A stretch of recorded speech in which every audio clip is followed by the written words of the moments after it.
Hello, welcome to this afternoon's meditation class for the experts. Well, not really expert, but the beginners class. The introduction to meditation, a series of 4 lessons starting today.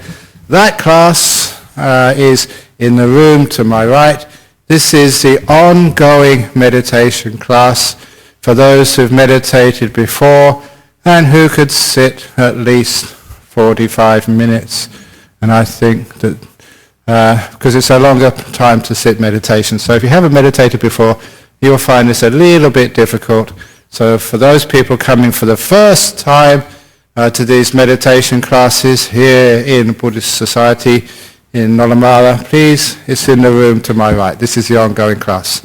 And in the ongoing class, every week we mention a different aspect of meditation. We don't give the overview, but we focus on some of the problems and difficulties people face in meditation, the techniques to overcome them, so that little by little you can learn how to be more and more peaceful and more successful in your meditation. And first of all, please know that meditation is a very peaceful activity, and it shouldn't really take much effort. When people do have effort, they usually get headaches and other problems. So here we're learning how to just relax our body and relax our mind. Basically learning how just to watch without interfering, to be aware without doing anything. That is just a basic overview of meditation. But of course the biggest problem which keeps coming up time and time again in meditation is people think too much. And last night in the guided meditation I gave before the Friday night talk, I did mention one method to overcome that thinking mind, which is actually to put space between you and your thoughts. And that metaphor, that way of looking at your mind and the one watching your mind is very helpful, and people have found it one of the most effective ways of learning how to let go of all this thinking so you can be quiet and peaceful and allow the meditation to go very deep. And that method again really works because you will find that the thoughts inside of your mind go on and on and on and on, taking you away from peacefulness when you get involved in those thoughts. And the word involved, you get really caught up in them. In this metaphor, when I'm sitting here and there's a movie happening in front of me on the TV screen or in a movie theater, when there's a space between us, then there's no involvement at all. You can actually learn how to let go. But when you're really caught up in the movie, it's amazing what people could do. I told that nice little anecdote in the Opening the Door of Your Heart book. I mention this because we have a visitor from Jamaica at our monastery. And one of my friends went to Jamaica about 30, 40 years ago. And he went to a very rough town in Jamaica. Jamaica had the biggest murder rate in the world. And he went to a drive-in movie theater. And he couldn't believe in the drive-in movie theater in upcountry Jamaica, the screen was made out of solid concrete. It may be a foot thick. And he wondered, why don't you use like a canvas screen like everybody else? And they said the reason was because in that particular town, they loved violent movies, cowboys and Indians, gangsters and police. And whenever there was a gunfight, the people in the audience would get out their guns and join in. And they would shoot at the marshal if they didn't like the marshal. They shoot the gangster if they didn't like him. Now on the screen, they got that involved in what was going on. Now that is exactly what people do when you get caught up in the thoughts. You give them a reality which they don't deserve. You feel like you're right in the center of them, and you keep them going on and on and on. And all we really need to do is put some space, metaphorical space, or even imagine physical space between you and your thoughts. Project your thinking out in front of you somewhere. And imagine yourself, as some observer who's watching these thoughts from a distance. It gives you some sense of objectivity rather than being caught up in them. And when you stand back and look at the thoughts as if on a screen, you are not the thoughts. You're separated from them. The thoughts are over there. You're over here. By doing that, you will find, number one, when you see the thoughts objectively, you find what a waste of time they are. And also, it gives you the ability to turn them off pretty much at will. What am I doing this for? I'm not caught up in them. They're not really interesting. I can see them from a distance. And then you find that the thoughts can actually disappear. And you can have some silence. Please never have the idea that the thoughts will actually answer any of your problems. You've done that so many times before, trying to find the answers to problems or difficulties, especially philosophies in life. And the thoughts just give you more questions and more arguments, which is why traditionally in all of the wise religions, it is from silence you gain wisdom, not from thinking. And if we can learn how to be a little bit more silent, we're also far closer to the truth of life. As Lao Tzu used to say, if ever when you're seeing a sunset, you think, what a beautiful sunset. If you think about it rather than seeing it, then you are just watching the words. You're not watching the sunset. Or like a cartoon, one of my favorite cartoons from Lunig, was when he had this family watching a TV in a room. And the TV on the TV was a sunset on some nature channel. And on the other half of the cartoon was an open window with the real sunset happening. But they weren't watching the real sunset. They were watching the image on the TV screen. And that is very similar. You're not watching the real life. You're watching the real life, its image as recorded on the TV of your thoughts. So when we realize that when we look at a sunset, if we give it a name, we are just watching the names. We miss the beauty of the sunset. When I was young, I was so interested in astronomy, I started to learn the names of the stars and the constellations and get as much information as I could about them. And then that meant that when I looked at the stars at the night, I could never see the stars.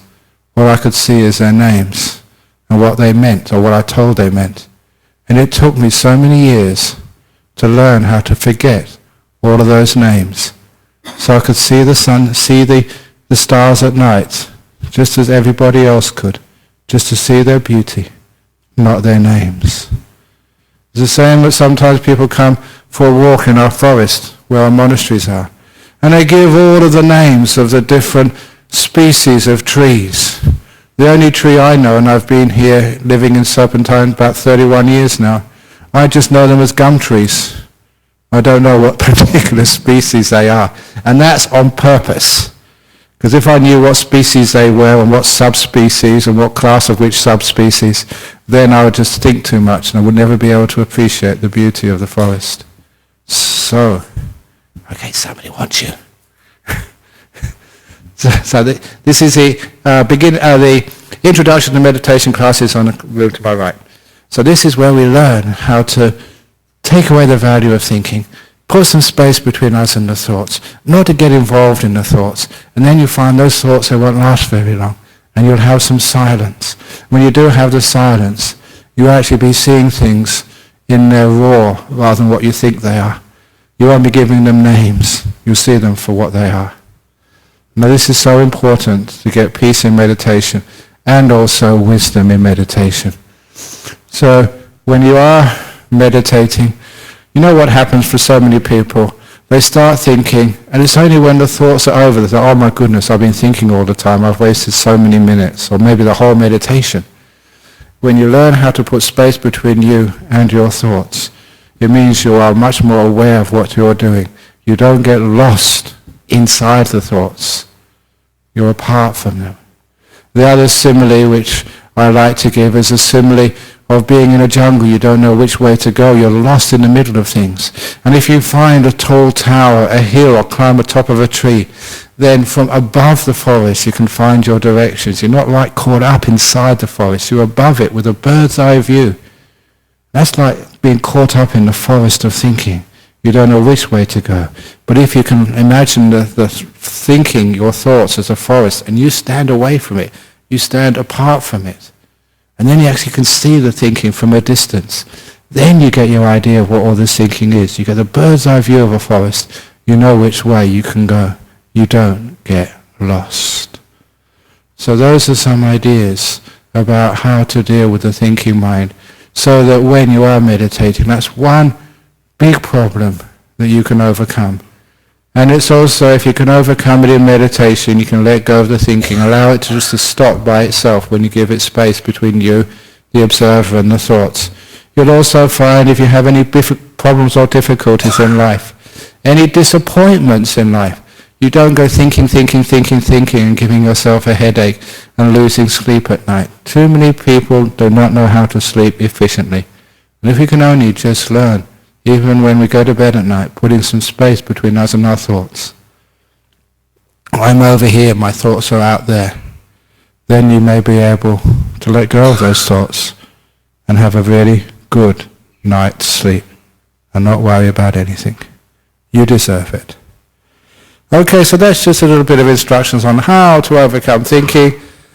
Now we're going to start our meditation, so if you want to get yourselves comfortable, whatever you wish to do, to move this, to move that, to get the body nice and comfortable.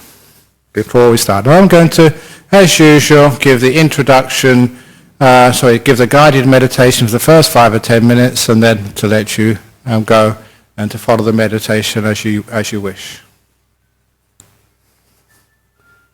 Oh yeah, thank you. Can you please turn off your mobile phones? That's very timely.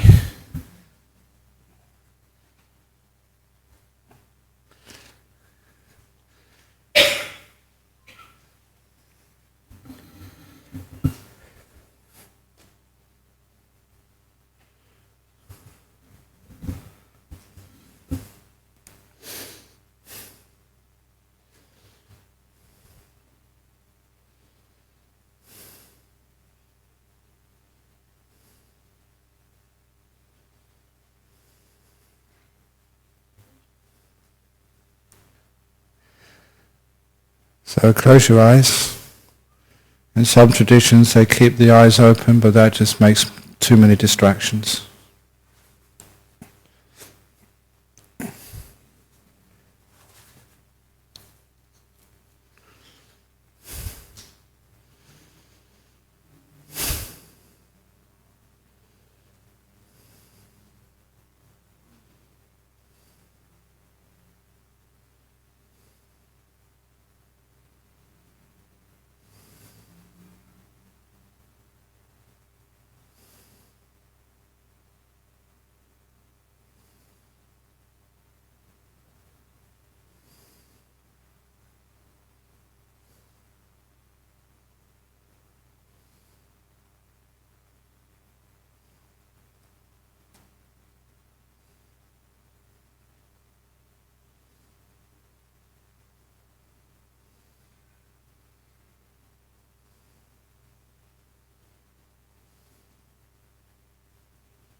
And with the eyes closed, keep your awareness on your bodily feelings. Aches and pains, heat, cold, pressure. And first of all, see if you can alleviate those physical feelings by moving your body first of all.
there's anything inside your body which is still aching, just give it kindness.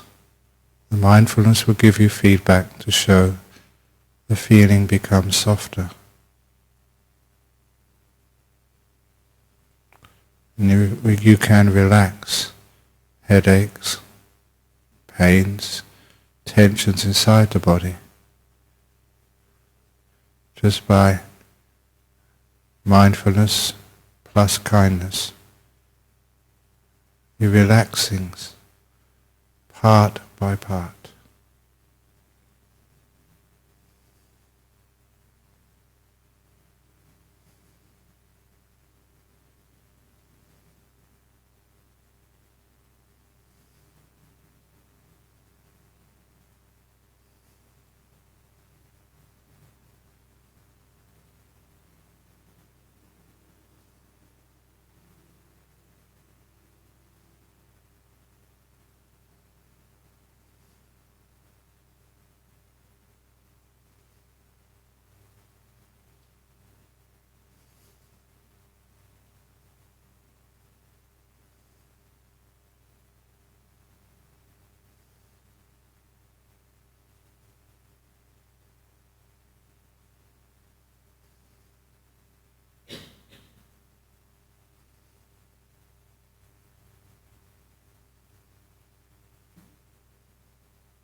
when the body is nicely relaxed, let it go.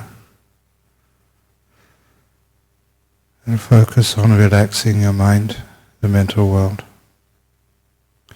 If there are some thoughts going on in your mind, imagine pushing them out of your head onto a screen. And where you, the one who is watching, is a distance from the screen. That objectivity means you got perspective on what you're doing. It makes it possible to let go of the thoughts if you want.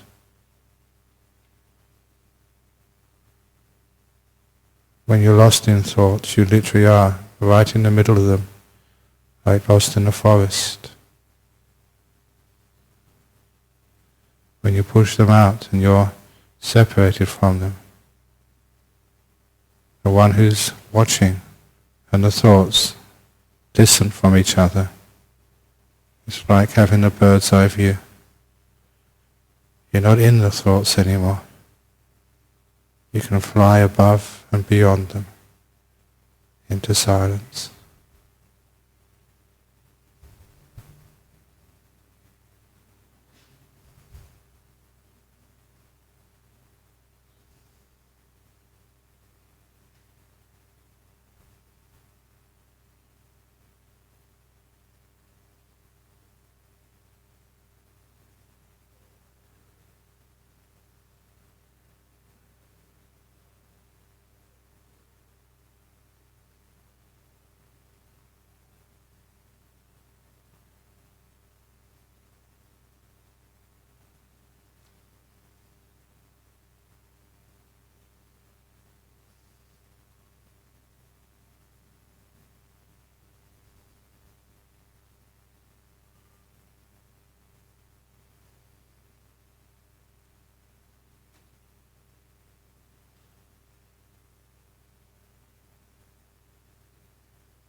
Getting very close to the end of the meditation now.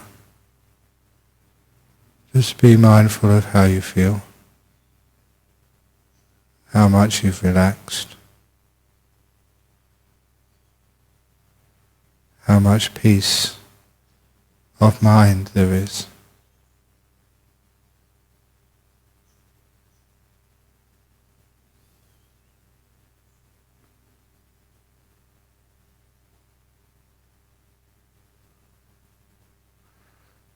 And in this meditation, what worked and what didn't, and why?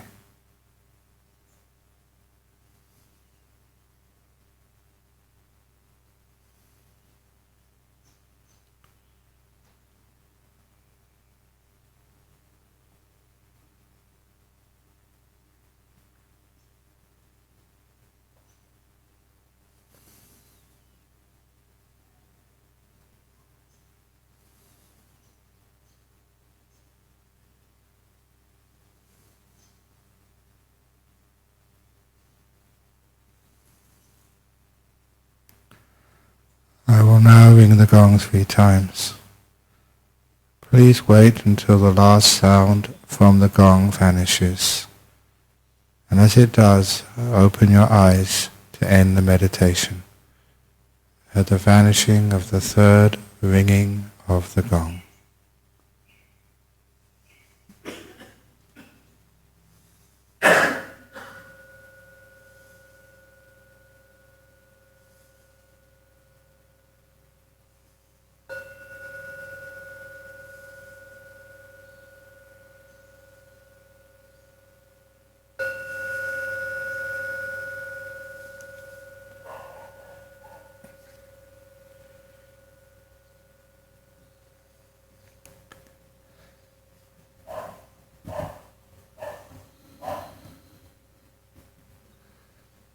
Very good.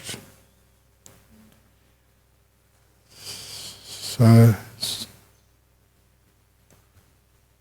many of you know that these Saturday afternoon meditations are streamed live.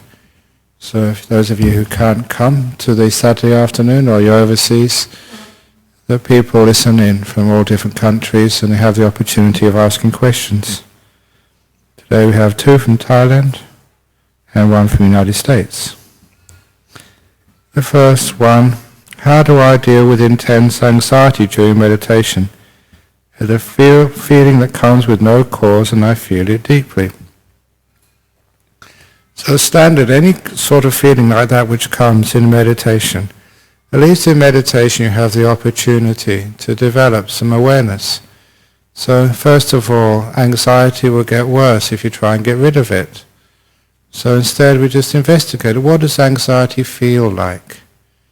And see if you can know anxiety well enough that you can write sort of, an A4 paper, sort of, maybe 2 or 3 pages on what it feels like.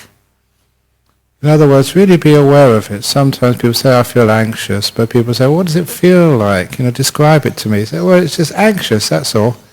It shows you're not really aware of those emotions.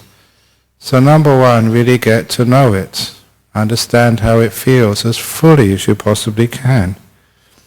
And then when you feel it, not deeply, as they say in this question, but you feel it fully, widely, broadly, you understand it, and just the different sensations and feelings, both in the mental world and the physical world, then it's pretty simple to overcome. Once you know it, as it says in the Chinese art of war, know your enemy, know yourself, 1,000 battles fought, 1,000 battles won. It's actually knowing what this thing is, first of all. And then you can actually just experiment with just simple things like kindness. And as long as your awareness is strong enough, as I mentioned earlier, you'll notice that feeling of anxiety change.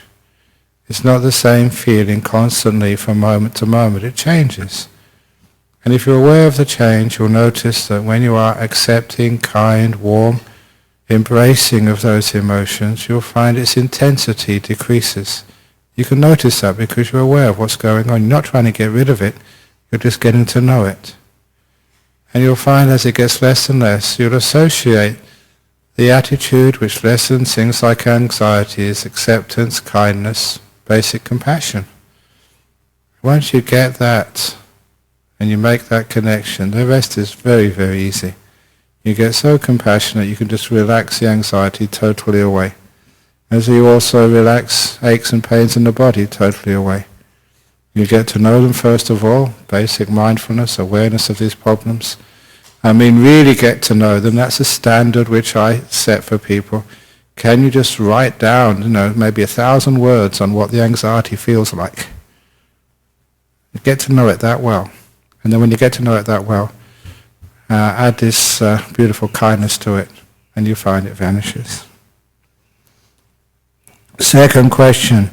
I would like to practice reclining meditation as I'm getting old, which is lying down meditation. I am also getting older, and I know the person who's written this, you're not that old. But people do feel old. But even if you lay down and do some meditation, how many times when you go to bed at night you toss and turn, you can't find a comfortable position? And it's true that, for me, I'm over 60. Actually, I'm not 62 and a half. I had my 750th birthday about a month ago. Absolutely true. I won't lie to you. I can't lie because I'm a monk. And they even gave me a cake. Happy 750th, Ajahn Brahm. 750 months since I was born. Not years. I quite like that because as a monk, the older you are, the more respect you get. So when I say I'm 750, people are like, wow, that's awesome. But anyway, unfortunately, so, even though I'm old, I get aches and pains now and again, still the most comfortable position for me is like sitting down or even walking when I have the right attitude to my body. In other words, I learn how to relax it. And if you can relax it sitting up, you can usually relax it laying down. But anyway, it continues. Unfortunately, I have used the technique of watching my breath or scanning my body with metta when I had insomnia or depression. It has worked well, but now whenever I try meditation laying down, I will just fall asleep peacefully. Wonderful. Sometimes people don't have enough sleep. They suffer from insomnia. I did mention that in brief at the beginning of this session, that a lot of times that because we think so much, we can't just fall into a nice quiet sleep. And just that much, just being able to have a good night's sleep is a wonderful thing for you, and just letting go of thinking is a way of helping that. So it's an incredible thing to be able to sleep well at night. And now you're falling asleep peacefully, and now you complain. Wonderful, well done, you're making a lot of progress. And so what happens next is when you catch up on your sleep, because many people have sleep deficit, they don't sleep enough. And when you catch up on that, after a while you wake up, and then you don't need to sleep. Some people can't sleep because they don't need sleep. And what one does, one just meditates, being in the present moment, letting go of all your thoughts and just being. So you can do that, but even saying that another person is not that old, even so that there are times in one's life where one will be sick, in hospital, having to lay down. And sometimes you have to lay down for hours in hospital, all day sometimes. You can't walk because of some operation or whatever. And it is a very good to be able to learn how to meditate, lying down in a hospital bed. And the way you do it is exactly the same as you do sitting meditation. You're not doing a scanning of the body or watching your breath. You're just letting go of all the past and future, relaxing the body, first of all, letting go of all the past and future, letting go of all the thinking, and just allowing your mind to be in the present moment, embracing it. The breath will come to you eventually. You don't have to go searching for it. So the thing is that to do very little and to have a lot of awareness, a lot of kindness, just to make peace, be kind, be gentle when you're laying down. That's all you need to do. And you get into the deepest of meditations as you're laying down. So exactly the same thing, relaxing your body and just letting go of the body, just relaxing the mind, being in this present moment, being kind to this moment, and just getting very deep into peacefulness. And our last question, are there any specific suttas? This is the scriptures of the Buddha, where the Buddha talks about living in the present and present moment awareness, or have they been derived by various other teachings? The most obvious one is there's the three suttas, they're called the Bhaddekarata Suttas, in the middle-length sayings. So in the United States, if you look at the middle-length sayings, in Pali it's a Majjhima Nikaya, and it's called Bhaddekarata. There's three suttas there. And I think they're usually called One Fortunate Night. And you'll find them there, and there you'll see little poems about letting go of the past, letting go of the future, living in the present moment. So it is actually straight from the suttas. So you can find it there. It's not from Eckhart Tolle. Eckhart Tolle took it from Buddhism. Unfortunately, that we never took out patents. We never got this idea of intellectual property rights. We've got no attachments, Buddhists, which is our problem. So, people take this and take that, and we let them, which is nice.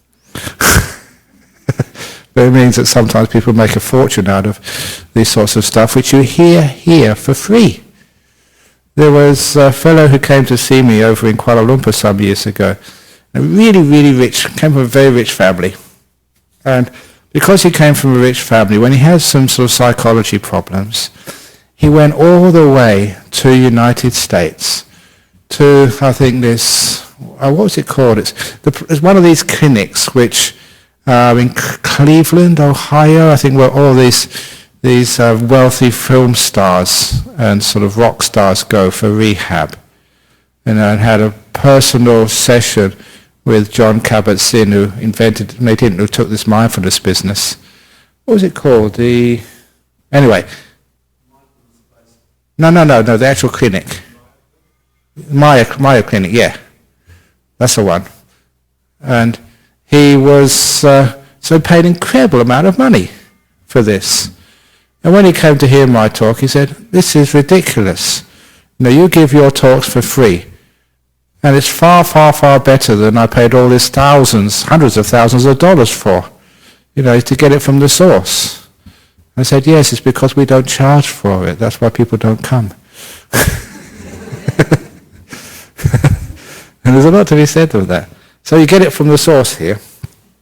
So much better value for money and straight from the heart of these things. So, so a lot of things come from the teachings of the Buddha or the teachings from the monks and nuns of our modern age. But you hear it here first. And so don't go spending money for this sort of stuff. Just can get it sort of right from the source, and it's really powerful stuff. State of the art, cutting edge. So anyway, any questions from the people here? That's the three questions from overseas. Yes, my good man. Bhante, could you explain for me what you consider halfway decent mindfulness in meditation? What I consider as what mindfulness? Reasonable mindfulness and reasonable concentration. What are the signs of it that past the point where you have this sort of like racing mind syndrome and it settles down? Could you say a few words about that? And then I've got some questions for what you do at that point. Okay. Reasonable mindfulness. Now, you know that I was one of those who started the idea that mindfulness is not just a thing, it has different degrees of power. And that's an important concept to add to mindfulness, because even when you wake up in the morning and you're half asleep, you still have mindfulness, but it's low power. Until you've had your first cup of coffee, you're not really awake. But you're awake enough, you can find your way to the toilet, you know where the light switches are, you're not sort of unconscious. Your mindfulness is low. And you have the ordinary mindfulness of ordinary people in this world. They're aware enough of the traffic, they know where the speed cameras are, they have some awareness. But again, the awareness we get in meditation is especially awareness which is focused on interesting parts of our being. The first thing is, I always say that the body awareness is usually where we start to build up some awareness, to find out actually how we feel. And you know that one of the first times I learnt this, as a Western monk living in northeast of Thailand, when we went on alms round, we weren't allowed to wear shoes or any sandals. It was always barefoot. And we were always stepping on things and cutting our feet. And when my master, Ajahn Brahm, saw all these band-aids which were plastered on all the Western monks' feet, he couldn't believe it. And he said, you Westerners have got stupid feet. There's a very interesting way of calling it, calling feet stupid. Because it was very true. My hands were very smart, my head was very smart, but my feet were totally stupid. They didn't know what they were doing, because my mindfulness wasn't there. So little by little we learn how to be aware of our body. So we can actually feel, what's going on in it. And it's incredible. It really is quite worrying for the health professionals. How many people just don't know what's going on in their body? Which means you get sick and you don't see the signs. One book which I read was a heart attack cardiologist who said you don't get a massive heart attack out of the blue. It just doesn't happen that way. This is what he said anyway. I'm not a cardiologist. But he said you always have minor tremors first of all before the big one comes. But people just are so unaware they don't notice it. And that means that when the big one comes, they think, wow, this shocked me. But it always was there to begin with. So because we're not aware of these things, so we start with awareness of our body. So we start to feel the body. We can understand how it is. And then once you can do that, you can apply the same thing to your mental world. And especially, as you know, that mindfulness-based therapies are always about getting to know your mental world, which is another terra incognito for most people. Suddenly you get angry, suddenly you get depressed. It's not suddenly. That built up over lots of negative mind states until it gets so bad it gets clinical. So when you start to get aware of what you're thinking, how you're feeling, then that's, you're beginning to grow mindfulness. And one of the similes which I gave, about getting some perspective, the thoughts over here or emotions over here and I'm over there. Because when you're right in the middle of it, you've got no perspective. You haven't got mindfulness. Basically, you're caught up in it. That's not mindfulness. And the other simile, I gave it last night as well. Hand so close to my face, I can't see anything. Now, when I put it out here, I have mindfulness of my hand. I can see my hand, but I can see other things. I've got some perspective to it. That's another idea of mindfulness, the perspective. So, you're not involved. You can stand back and get some sort of objective view of your emotional world. And of course, you can see what happens next. You can understand things. And now I can see what's going on. Just like, the tower above the jungle. That simile I gave of going to the Mayan ruins in Tikal in central Guatemala. And just going above the tree line, you can actually see where I came from the last day. You've got the bird's eye view. You're not caught up in the jungle of your thoughts and emotions. That's what mindfulness is. So once you have that degree of mindfulness, in your meditation, that degree, then you can actually start to get some peace. Because that becomes the goal. Now remember, please, don't mention the word concentration. You've been on too many of my retreats. Stillness, please, not concentration. To me, that's a dirty word. That has spoiled so many people's meditation. So once you have mindfulness, you can see how I can be more still. What am I doing which agitates my mind? And then when you go for stillness, you get more and more still. And the thing with stillness, it empowers your mindfulness. It makes it stronger and stronger and stronger. Until you get really blissed out. Yes. So my question was, where to at that point? That's really the take-off point. When I'm saying halfway decent mindfulness, I'm saying, yeah, got it. I'm at that point. Yeah. What do I do then when I've got good stillness, okay, and I'm not thinking about my personal problems because things are stable and the mind is not running around all over the place? Then you get very mindful of that thought, what do I do now? You notice that is what stirs up the mind even more. So you're aware of just what you're doing inside of your head, inside of your mind, whatever you wish to call it. And actually the wisdom part of mindfulness, because in traditional Buddhism, we would never talk about mindfulness apart from wisdom. We had actually a word. This is the Thai masters, they'd always say satipanya. Sati was mindfulness, panya was wisdom. It'd always be mindfulness, wisdom, mindfulness, wisdom, mindfulness, wisdom. In things like the sutras, sati sampajanya. Never sati alone. Always with wisdom. So you're aware and you understand what to do with it. So you're aware of that thought. What do I do now? And the wisdom tells you, shut up. Okay, so that's fine. Okay, that's good. And so my question then is, when you're at that point and you are, okay, you've either got an object of focus or you've got a mindfulness, awareness without an object, okay? Now my question is, where to from there? There are a couple of different things, there's different masters that talk about stuff, and there's the idea of looking at the space between thoughts, there's the idea of looking at awareness of awareness, the stuff that's sort of at the more advanced levels of the Satipatthana Sutra, where you're looking at the flavours of the mind and mind objects and that sort of stuff. Can you say something about looking at awareness and these deeper levels, please?